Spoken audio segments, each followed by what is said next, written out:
වෙඩි තියද්දිත් මැරෙන්නේ නැති වෘකයෝ. හිටි හැටියේම අහසින් මතුවෙන අමුතු හැඩේ ආකාශ වස්තු.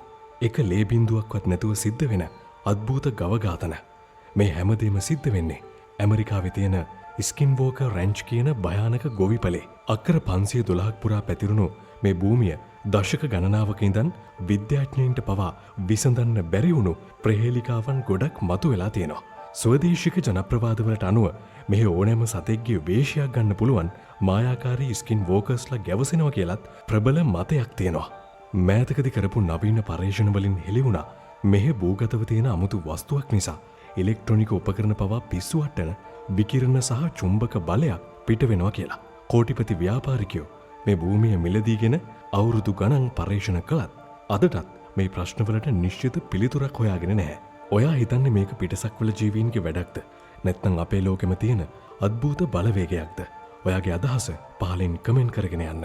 මේ වගේ තවත් පිටසක්වල කතා දැනගන්න එකෝස් ඔෆ් ද අන්නෝන් අපිව ෆලෝ කරන්නත් අමතක කරන්න එපා.